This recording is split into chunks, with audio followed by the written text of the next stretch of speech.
Yo, what's up mga tropa, no? So tamang upulan tayo dito, waiting tayo sa sa katrabaho natin, no, yung bagong hire sa kumpanya namin, no.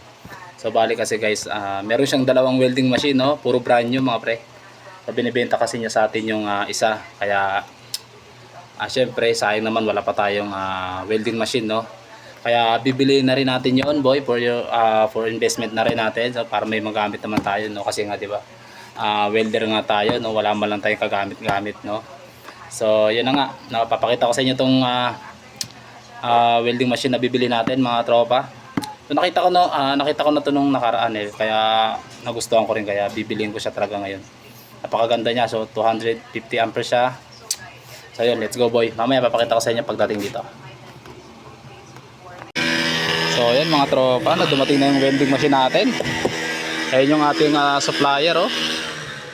Kakalisan din na natin na video, no, pero to syempre yan bagong bago pa yan, nakasid pa yan mga kaibigan, no. Mamaya bubuksan natin yan, papakita natin sa inyo ang tsura nitong nabili nating welding machine, no, and bagong investment natin to mga pre.